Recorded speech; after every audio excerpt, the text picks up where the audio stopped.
Some nights, the city didn't feel like a place of dreams. It felt like a cage made of glass and steel, and Zara was just one of the countless souls rattling against the bars. The restaurant Viridian was the most beautiful part of that cage. A jewel box of hushed conversations, clinking crystal, and the scent of money so old it was practically odorless. From her station by the service bar, Zara watched the performance. She was part of the scenery, a ghost in a crisp white shirt, black skirt, and a crimson apron that felt like a brand. 23 years old, and her life was a repeating loop of polished silverware and feigned smiles. She moved between tables with a practiced grace that disguised the bone-deep weariness, her mind a million miles away, sketching designs for a life she couldn't afford to build. Every patron was a character in a play she wasn't invited to read. They were architects of the skyline she could only stare at, their laughter echoing in a key she didn't understand. She saw them, but they never saw her. She was a function, a pair of hands delivering a plate of seared scallops. Tonight, the air was different, thicker. A low hum of electricity that had nothing to do with the dim, artfully arranged chandeliers. It arrived with him. He entered not with a bang, but with a sudden, chilling silence that fell over the immediate area like a velvet shroud. His name, she would learn later, was Minjun. He was around 35, dressed in a suit so dark it seemed to absorb the light around it. His face was a study in sharp angles and severe control, his eyes holding a stillness that was more unnerving than any overt threat. Two other men, shadows in his wake, flanked him. One was broad and watchful, the other leaner, with a nervous energy that he tried to hide behind a practiced smile. They took the corner booth, the one with a panoramic view of the glittering, indifferent city. It was Zara's section. She took a breath, smoothed her red apron, and walked toward the eye of the storm. Her heart hammered against her ribs, a frantic drumbeat against the restaurant's quiet symphony of strings. She approached the table, her training kicking in like muscle memory. "Good evening. May I start you with something to drink?" Her voice was steady, a small miracle. Minjun didn't look at the menu. He didn't look at her, not really. His gaze was distant, fixed on the sprawling cityscape beyond the floor-to-ceiling window. It was the lean one, Hyun, who answered, his smile a little too wide. "3 whiskeys. Your best," the broad one. Deacon just nodded, his eyes methodically scanning the room, cataloging exits, faces, threats. Zara retreated, her skin prickling. There was a power at that table that felt primal, dangerous. It was the power of men who didn't ask for things, but took them. She returned with the drinks, placing them on the dark wood with hands she prayed were steady. As she set down the last glass in front of Minjun, his eyes finally lifted to meet hers. For a split second, the mask of indifference slipped. She saw a flicker of something ancient and weary in their depths, a loneliness that resonated with her own. Then it was gone, replaced by the same unnerving calm. She was about to ask for their order when she saw it. A tiny, dancing point of crimson light. It appeared on the crisp white tablecloth first, a frantic little insect. Then it climbed, crawling up the lapel of Minjun's immaculate suit. It settled directly over his heart. Time seemed to warp, stretching and slowing. The distant chatter of the restaurant faded to a dull roar. The clink of a fork hitting a plate sounded like a gunshot. Zara's mind screamed. It was a laser, a sight, from one of the 1,000 darkened windows across the street. Her life, her dreams of fashion school, her tiny apartment, her exhaustion, it all evaporated. There was only that single, malevolent red dot. She didn't think. There was no room for thought, only a surge of pure, unadulterated instinct. While Deacon scanned the room and Hyun smiled his empty smile, Zara saw the real threat. In the space of a single heartbeat, she moved. "Get down." The words were a strangled cry as she lunged, not away, but forward. She threw her entire body against Minjun, her shoulder crashing into his chest. The force of the impact sent them both tumbling sideways off the plush booth seat. The world exploded. A deafening crack, followed by the crystalline shatter of the massive window. Glass rained down like diamonds, and the night air rushed in, cold and sharp. Screams erupted around them. Chaos bloomed. On the floor, tangled with a man who dealt in death, Zara's cheek was pressed against the fine wool of his suit. All she could smell was expensive cologne and the metallic tang of imminent violence. The immediate aftermath was a blur of motion and sound. Deacon was already on his feet, a weapon appearing in his hand as if from thin air, his body a shield between the shattered window and the floor. Hyun was shouting into a phone, his voice sharp and laced with panic. Patrons were screaming, scrambling under tables, a wave of terror washing through the curated elegance of Viridian. Zara, however, was trapped in a bubble of surreal quiet. Her ears rang. Minjun's weight was heavy on top of her, his arm protectively, reflexively, thrown across her back. She could feel the solid, tense muscle of his body, the surprisingly steady beat of his heart against her own frantic pulse, the heart that was still beating because of her. He shifted, rolling off her with a fluid grace that seemed impossible for a man his size. He didn't look at the chaos, at his men, at the gaping hole in the window. He looked directly at her. His eyes, dark and piercing, held no gratitude, only a cold, calculating intensity that stripped her bare. "Who are you?" His voice was low, a gravelly whisper that cut through the noise. Before she could answer, Deacon was there, hauling her to her feet with a grip of iron. "We have to move." Now, they weren't heading for the main exit. Deacon propelled her toward the kitchen, a whirlwind of panicked chefs and flying pans parting before them like the sea. The heat, the smells of garlic and searing meat, were a shocking contrast to the cold terror of the dining room. Minjun followed close behind, his hand resting on the small of her back, not as a comfort, but as a brand of ownership. He was guiding her, controlling her, ensuring his asset, or his problem, didn't get away. They burst through the rear exit into a grimy alley that stank of grease and old rain. A black sedan, sleek and menacing, screeched to a halt beside them. Hyun was already holding the back door open. "Get in," Deacon grunted, pushing Zara inside. She stumbled onto the supple leather seats. Minjun slid in beside her, the door slamming shut with a heavy, final thud. The car peeled out, tires screaming on the wet asphalt, throwing her against him. The world outside became a smear of neon and darkness. She was trapped, a prisoner in a steel box with a man whose life she had just saved, and who now looked at her as if she were a puzzle he was about to solve by taking it apart, piece by piece. "Talk," Minjun commanded, his voice leaving no room for argument. "Why did you do it? "Who sent you?" Zara stared at him, her terror finally giving way to a spark of defiance. Her uniform was disheveled, her apron askew, a small cut from the flying glass bleeding on her cheek. "Sent me? Nobody sent me," she snapped, her voice trembling but firm. "I'm a waitress. Or I was. I saw a red light on your chest." "I've seen enough movies to know what that means." His expression didn't change, but something in his eyes shifted. A flicker of disbelief, perhaps even grudging respect. He studied her, from her wide, frightened eyes to her clenched fists. He was assessing her, weighing her. Deacon, in the front seat, spoke without turning around. "Sir, she's clean. "No white, no weapon." Her employee file says she's a student at the community college. Name's Zara Bell." Minjun's gaze remained locked on her. The information seemed to confirm something for him, but it didn't solve his problem. "You saw a light and you pushed me," he stated, less a question than a confirmation of an absurdity. "You didn't run. You didn't scream. You moved toward the bullet." "I didn't have time to think," she whispered, the adrenaline beginning to recede, leaving a cold dread in its place. "I just moved." He leaned back against the seat, the tension in his shoulders easing almost imperceptibly. He knew she was telling the truth. A professional would never have been so clumsy, so reckless. A professional wouldn't have that look of pure, unadulterated shock on her face.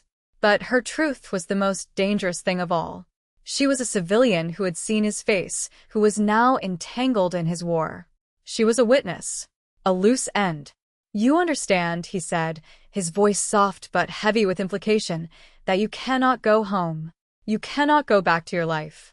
Not now. Zara's blood ran cold. The finality in his tone was absolute. What are you talking about? You can just drop me off. I won't say anything. I swear. A humorless smile touched his lips. It's not about what you'll say. It's about what you saw. They know a civilian saved me. They will assume you're with me. To them, you are no longer a waitress. You are a target. He turned his head, looking out at the city lights blurring past. Your old life is over. Your new one just began. The black sedan moved through the city's glittering veins like a phantom, silent and unseen. They bypassed the sprawling suburbs and ascended, climbing the winding roads of the wealthiest hills until the urban sprawl was just a carpet of distant lights below. Zara felt like she was ascending to another planet. The car slipped into a private underground garage, the gate closing behind them with a heavy, sealing boom. This wasn't a hideout, it was a fortress. They rode a silent, private elevator that opened directly into a penthouse apartment. The sheer scale of it stole her breath. It was less a home and more a monument to minimalist wealth and paranoia. One entire wall was a sheet of glass, offering the same stunning view as the restaurant, but from a higher, more dominant perspective. The furniture was sparse and severe. Black leather, chrome, dark wood. There was no clutter, no personal touches, no sign that anyone actually lived here. It was as cold and controlled as the man who owned it. Minjun walked to the window, his back to her, a silhouette against the city. He seemed to command. "Deacon," he said, his voice echoing slightly in the cavernous space. "Get her cleaned up. Find her something to wear." Deacon nodded, his expression unreadable. He gestured for Zara to follow him down a long, white hallway. Every footstep seemed to echo her own fear. He led her to a guest suite that was larger than her entire apartment. A king-sized bed with crisp, white linens. An ensuite bathroom of marble and glass. A walk-in closet that was currently empty. "There's a first aid kit in the bathroom for that cut," Deacon said, his tone professional, almost detached. "I'll have clothes for you in a moment." He paused at the door. "Try to get some rest. No one can get to you here." The words were meant to be reassuring, but they only reinforced the reality of her gilded cage. She was a prisoner. She sank onto the edge of the bed, the mattress impossibly soft. She looked at her reflection in the dark screen of a wall-mounted television. A frightened girl in a stained work uniform, a world away from her own life. The adrenaline had worn off completely, replaced by a hollow, shaking exhaustion. Tears she hadn't realized she was holding back began to fall, silent tracks on her dusty cheeks. She had saved a man's life, and in doing so, had utterly destroyed her own. A short while later, Deacon returned with a simple gray sweatsuit and a fresh towel. He left them on the bed without a word. The silent efficiency of it all was unnerving. After a long, hot shower where she scrubbed at her skin as if she could wash the night away, she changed into the soft, anonymous clothes. When she emerged, feeling marginally more human, she found Minjun waiting in the main living area. He was holding a glass of whiskey, the same kind she had served him what felt like a lifetime ago. He gestured to the couch opposite him. It was an invitation that felt like a command. She sat, perching on the edge of the leather cushion. The silence stretched between them, thick with unspoken questions. He took a slow sip of his drink, his eyes never leaving her face. "You're a student," he said. "Fashion design." It wasn't a question. Deacon had clearly been thorough. "I was," she corrected, her voice small. "I don't think I'll be making it to my midterms." A flicker of something, regret, maybe, crossed his face. "I am not a man who apologizes," he began, his voice low and resonant. "But the position you find yourself in is regrettable. It was not my intention to involve an innocent." "You didn't," she countered, a surprising sliver of her old fire returning. "I did." "I guess that's the problem." "It is," he agreed, his gaze intense. "My enemies, the ones who sent that sniper, are from the Vasilyev syndicate. They are Russian. They are not subtle. They will not stop until I am dead. Now that you have been seen with me, saving me, they will assume you are a key part of my organization. They will hunt you to get to me. The name Vasilyev meant nothing to her, but the cold certainty in Minjun's voice sent a fresh wave of fear through her. So, what happens to me? Do you just keep me locked up in this museum forever? He almost smiled. This is not a prison, Zara. It is a sanctuary. For now, you will stay here. You will be safe. And I will eliminate the threat. And then, she pressed. Then I will give you back your life. But as he said the words, they both knew it was a lie. There was no going back. The girl who served drinks and dreamed of dress designs was gone, lost somewhere in the sound of shattering glass. A new version of her was being forged in this cold, beautiful penthouse, and neither of them knew who she would become. Days bled into a surreal routine. Zara existed in the suspended animation of the penthouse, a ghost in a palace. The view from the window became her world. She watched the sun rise and set over a city she could no longer touch, a silent observer of a life that was no longer hers. Deacon was her primary point of contact. He was a man of few words but quiet consideration, ensuring she had food, books, anything she requested within the confines of her gilded cage. He treated her with a professional respect that bordered on kindness, a stark contrast to Hyun's unsettling demeanor. Hyun, when he visited, was all false smiles and solicitous questions. "Are you comfortable? Do they treat you well?" he'd ask, his eyes lingering a moment too long. His concern felt predatory, a spider checking on the fly in its web. Zara found herself instinctively recoiling from him, offering clipped, polite answers. Minjun remained a distant, powerful presence. He was often gone for long stretches, returning in the dead of night, the scent of the cold city air clinging to his clothes. When he was there, the atmosphere in the penthouse crackled with a tense energy. He would sit for hours in the dark, staring at the city lights, the weight of his world pressing down on him. Zara found herself watching him, her fear slowly being supplanted by a dangerous curiosity. She saw the exhaustion behind his control, the isolation in his power. During one long, quiet afternoon, Deacon was reviewing security footage and street camera feeds in the main living area. Minjun stood by the window, a statue of frustration. They were looking for the sniper's nest, for any clue that could lead them to the source of the attack. They were professionals, Deacon said, his voice flat. No trace.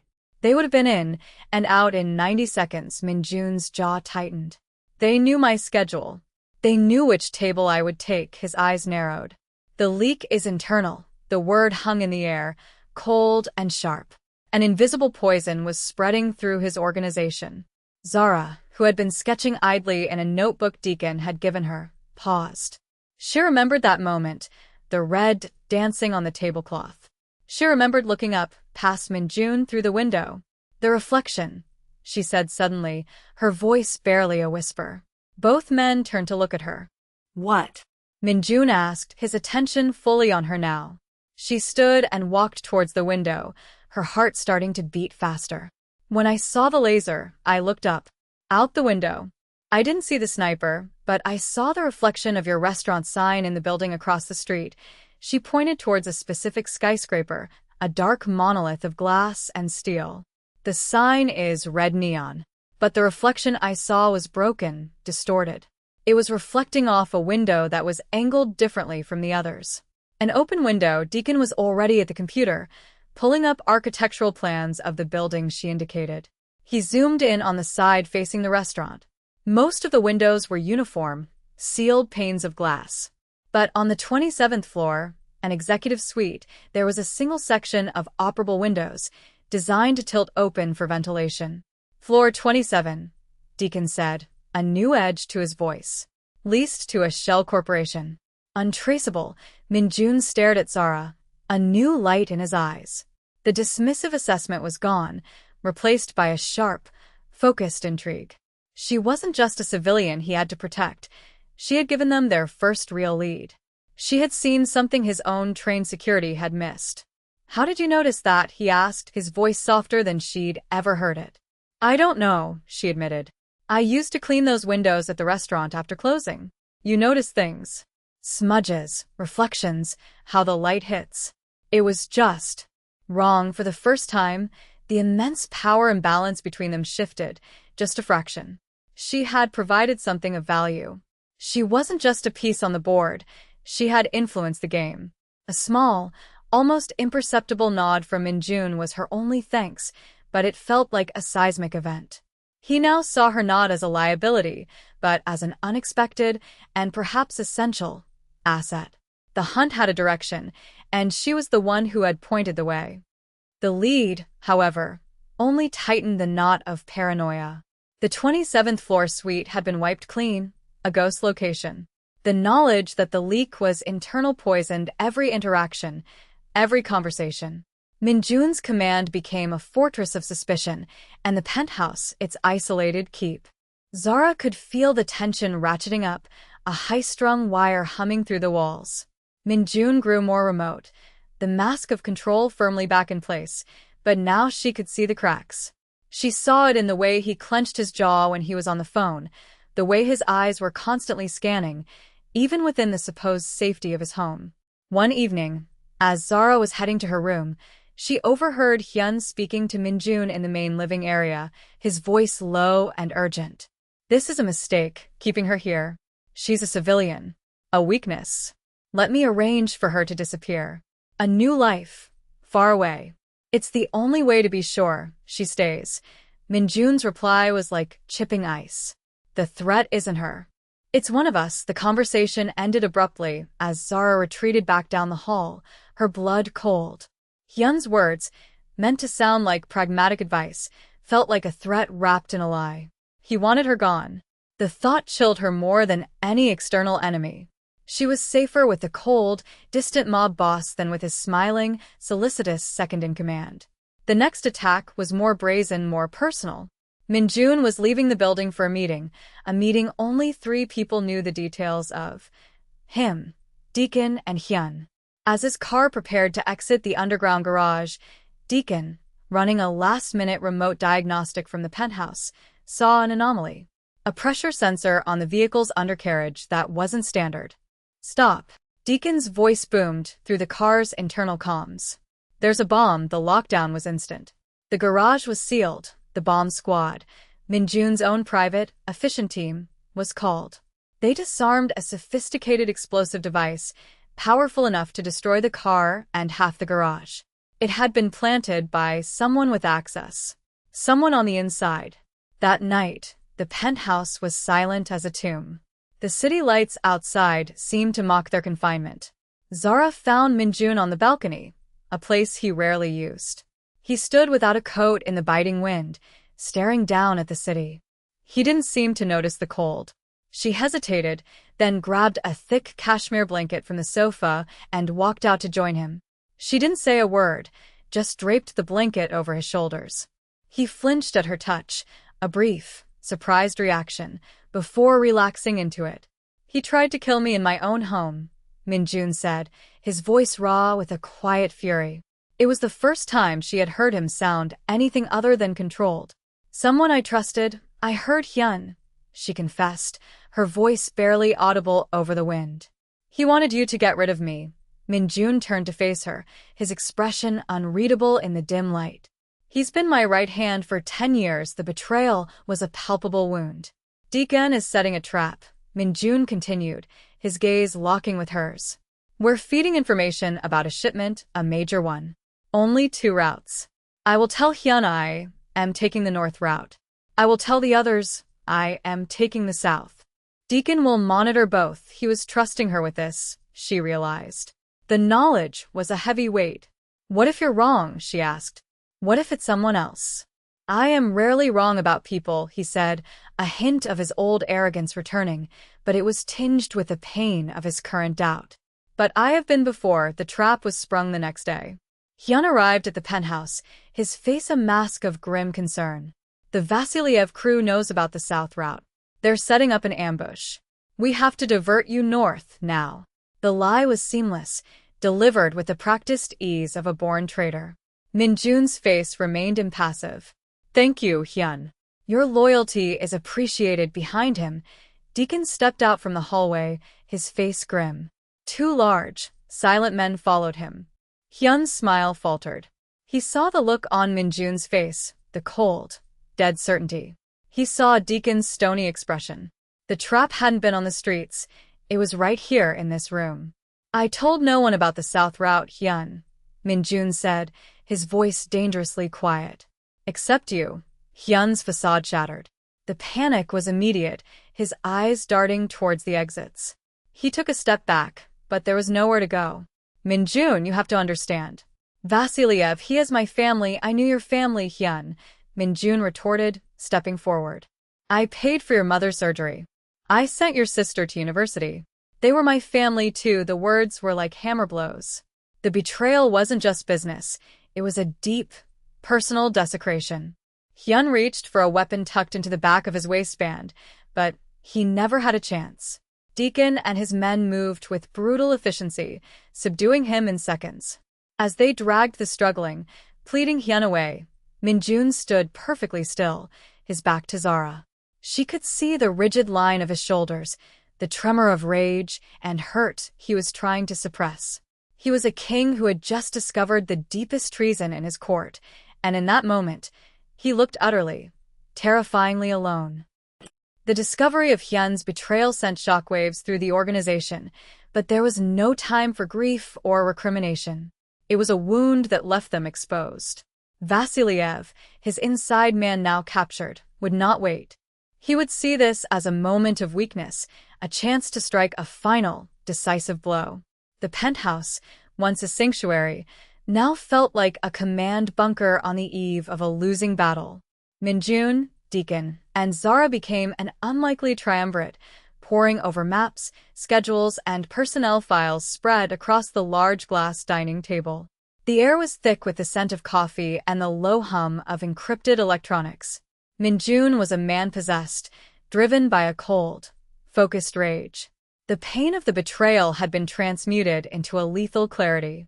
He was anticipating Vasilyev's moves, countering them in his mind, but he was on the defensive. He'll hit the warehouses at the port, Deacon said, pointing to a location on a digital map. He thinks our main shipment is coming in tonight. Hyun gave him the date. It's a decoy, Minjun stated. But the men guarding it are real. He'll slaughter them to make a point. He ran a hand over his face, the exhaustion evident. He wants to bleed me out, dismantle my operations piece by piece before coming for the head. They were caught in a reactive loop, always one step behind the information Hyun had already given away. Zara, who had been silently listening, tracing the logistical lines on the map with her finger, spoke up. Her voice was quiet but clear, cutting through the tense silence. You keep thinking about what he knows. You should be thinking about what he thinks he knows about you. Both men looked at her. He thinks you're predictable, she continued, gaining confidence. Hyunlove told him that you're methodical, that you value strength and direct confrontation. He'll expect you to fortify your strongholds. He'll expect a battle of attrition. She stood up and walked to the window, looking down at the city. But Hyun never saw you as a person. He saw you as a boss. He doesn't know what you're like when you're cornered. He sold Vasilyev a caricature of you. She turned back to face them.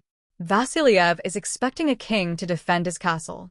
He won't be expecting the king to leave the castle, walk across the board, and take him out personally. A dangerous silence filled the room. Deacon looked from Zara to Minjun, his expression cautious. It was a reckless, high-risk idea.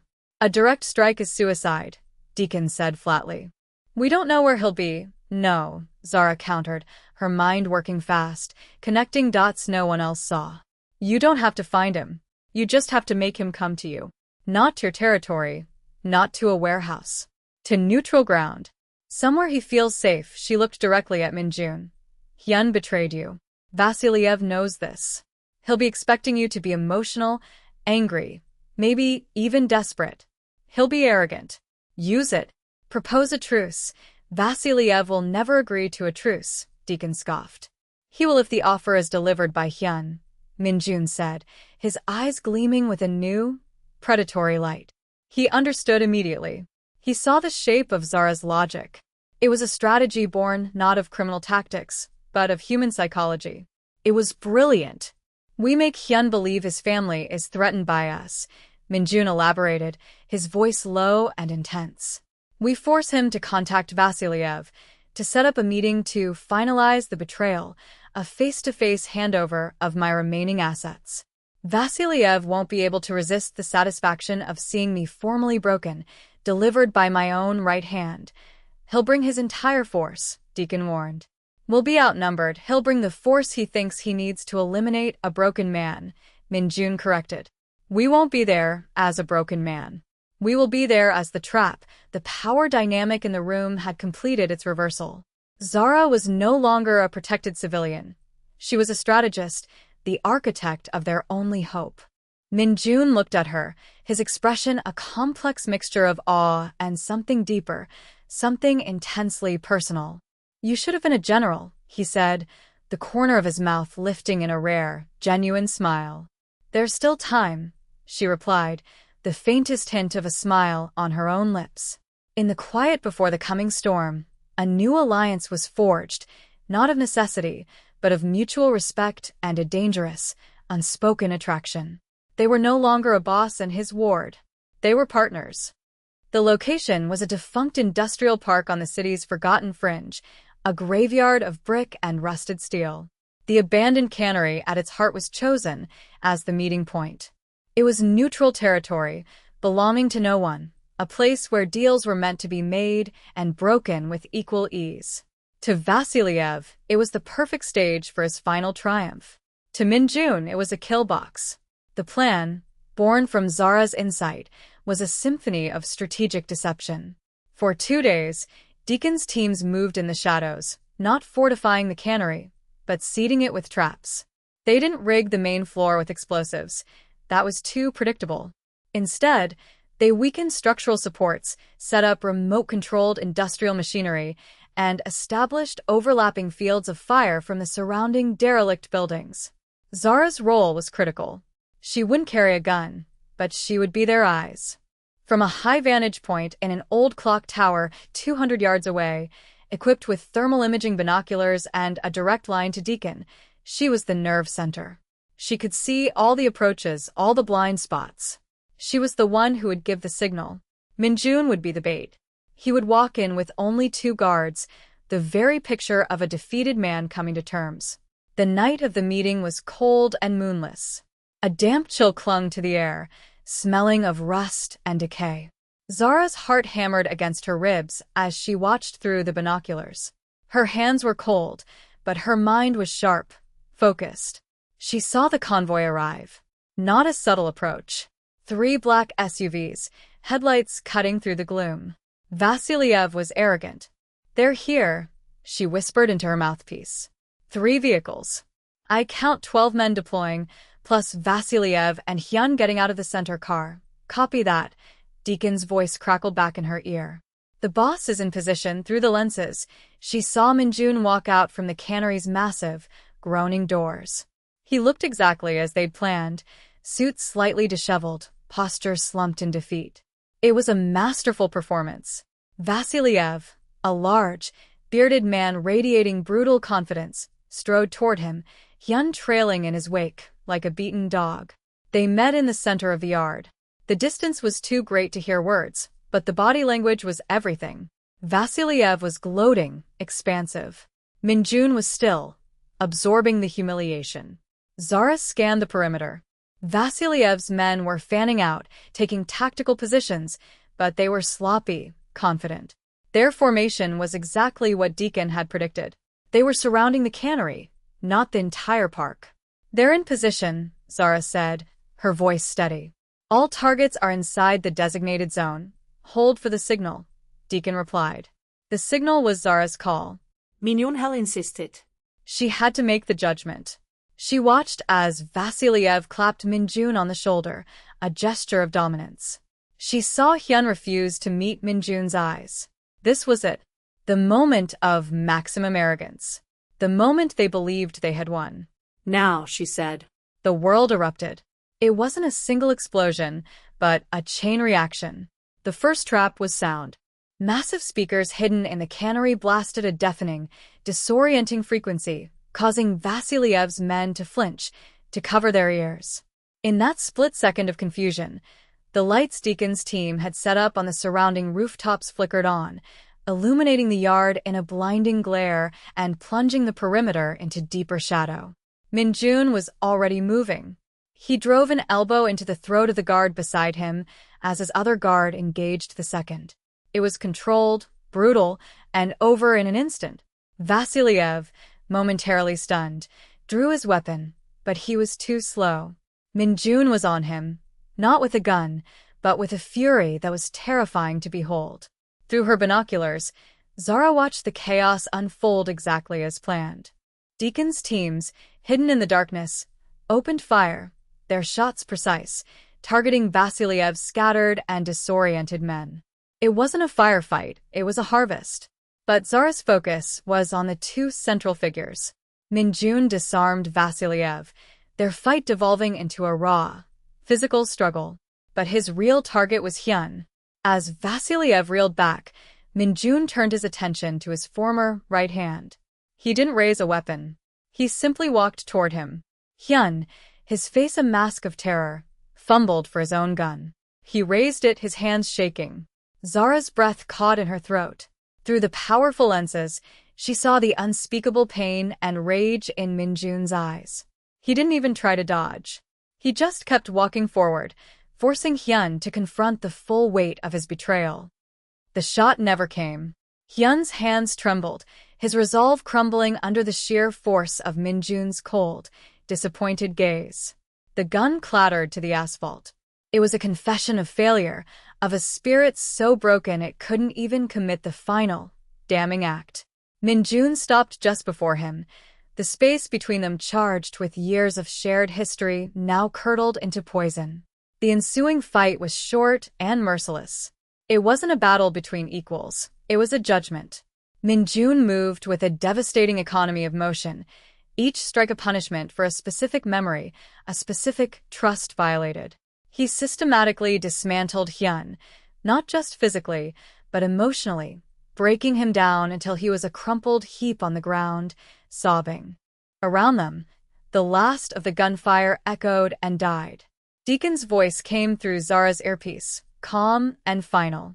Perimeter secure. Vasilyev is in custody. All hostiles neutralized. The silence that followed was heavier than the noise had been. The blinding lights cut out, returning the yard to the murky gloom, now lit only by the distant city glow and the headlights of the SUVs. Zara kept her binoculars trained on the scene, her knuckles white. She watched as Deacon and two of his men approached Minjun, who stood over the fallen Hyun, his chest heaving. He was wounded. A long gash on his forearm was bleeding freely, but he seemed oblivious to it. He turned away from Hyun without a backward glance, akin casting out his most favored courtier for the last time. His eyes scanned the darkness, searching. He looked up, directly at the clock tower. Even from 200 yards away, Zara felt the intensity of his gaze, as if he could see her through the stone and glass. He was looking for her. He needed to know she was safe. She lowered the binoculars, her own breath catching in her throat. The adrenaline began to fade, leaving a profound, shaking exhaustion in its wake. She had orchestrated this. She had given the order that had unleashed this controlled, lethal storm. The waitress who was afraid of her own shadow was gone forever. A part of her mourned that loss, while another part felt a terrifying, exhilarating sense of power. Deacon helped Minjun toward one of their own vehicles, which had pulled silently out of a hidden alley. Before he got in, Minjun stopped and spoke to one of Deacon's men, gesturing toward the clock tower. A few minutes later, a different man from their team arrived at the base of her perch. "Ma'am," he said, his voice respectful. "The boss sent me to escort you back, ma'am. Not the girl, not the civilian, ma'am." The shift was complete. She was no longer a package to be protected. She was part of the command structure. As she descended the dusty stairs of the tower on trembling legs, she saw the cleanup already in progress. It was a quiet, efficient, and chilling operation. Bodies were being removed, vehicles driven away. Within an hour, it would be as if nothing had ever happened here. As if the rust and decay had simply swallowed the violence whole. Back in the penthouse, the silence was different. It wasn't tense anymore. It was the calm of a storm that has passed, leaving devastation but also clear skies in its wake. Minjun was sitting on the sofa, his shirt off while a medic stitched the gash on his arm. Zara walked in, and the medic, sensing a shift in the air, quickly finished his work and departed. They were alone. Minjun stood up, the white bandages a stark contrast against his skin. He walked toward her, his expression stripped of all its masks. There was no boss, no king, only a man who had walked through fire and come out the other side. He stopped in front of her, his eyes tracing the lines of her face. "It's over," he said, his voice low. "You're safe," she met his gaze, unafraid. "Are you?" she asked. The question hung between them, referring to more than just physical threats. He reached out, his hand gently touching the healing cut on her cheek, the one she'd gotten in the restaurant what felt like 100 years ago. His touch was hesitant, almost reverent. It wasn't the touch of a captor, but of a partner. In that single, silent gesture, everything that had remained unspoken between them was finally confessed. They had saved each other, and in the process, had become inextricably bound together. Weeks turned into a quiet month. The city outside the penthouse window carried on, oblivious to the secret war that had been fought in its shadows. The name Vasiliev vanished from the news, and the internal structures of Minjun's world were rebuilt, stronger and more streamlined than before. The betrayal had been a brutal lesson, but one that had cauterized the organization's weaknesses. For Zara, the silence was a time of reckoning. The penthouse was no longer a cage, but a crossroads. The door was unlocked. She was free to go. The threat had been neutralized, and Minjun had kept his word. Deacon had quietly presented her with a portfolio containing a new identity, a passport, and a bank account with enough money to start any life she wanted, anywhere in the world. Paris, London, Milan. The fashion schools she had once only dreamed of were now within her grasp. The life she had lost had been returned to her, upgraded and gift-wrapped. Yet, she hadn't left. She spent her days sketching, not just dress designs, but faces, moments, the hard lines of the city skyline. Her art had changed. It was bolder, darker, more complex. She was no longer designing escapes. She was documenting a new reality. She found herself drawn to the window, watching the city not with longing, but with a sense of understanding. She had seen the machinery beneath the facade, the brutal architecture of power that held it all up. One evening, she was standing there, watching the lights of Viridian glitter in the distance, a tiny jewel in the vast darkness. It looked like a memory from someone else's life. Minjun came to stand beside her, the way he often did now. The tense silences of their early days had been replaced by a comfortable quiet, an understanding that needed no words. He didn't carry the same weight anymore. The constant, coiled tension in his shoulders was gone. The crown of his lonely kingdom sat a little lighter. "You haven't left," he stated, his voice a soft rumble. It wasn't an accusation, but a simple observation filled with a universe of unspoken hope.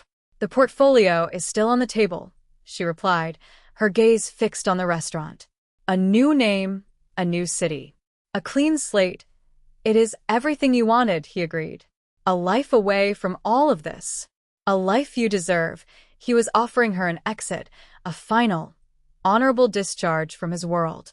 It was the most selfless thing he had ever done, giving her the chance to walk away from him, to be free of the darkness that would always cling to his life. She finally turned from the window to face him. She looked at his face, at the faint scar near his eye, at the quiet strength in his expression. She thought of the fear she had felt, the terror, the chaos. But she also thought of the strange, exhilarating clarity she had found in the clock tower, the feeling of her mind shaping events, of being not a victim of circumstance, but a master of it. She thought of the man who saw her, truly saw her, when no one else had bothered to look. "The girl who wanted that life is gone," Zara said softly. "She died in a restaurant a long time ago. I don't know if I'm strong enough for your world." Minjun, he reached out and took her hand, his fingers lacing with hers. His touch was warm, solid, an anchor in the shifting landscape of her future. "Then don't be in my world," he said, his voice earnest, vulnerable. "Just be in mine." Her choice was made. It wasn't about choosing a life of crime or violence. It wasn't about becoming a queen in his underworld kingdom. It was about choosing him. About choosing the complicated, dangerous, and profoundly real connection they had forged in the crucible of chaos. She squeezed his hand, a small smile playing on her lips. "Okay," she whispered. "But just so you know, I have some ideas about how to redecorate this place." "It's a little severe." A genuine laugh escaped him, a sound so rare and warm it seemed to fill the entire cavernous room. He pulled her closer, his arm wrapping around her as they both turned to look out at the city. It was no longer a cage or a prize. It was just a place. Their place. The skyline glittered before them, a kingdom of glass and steel, and from their perch high above it all, they were finally, truly home.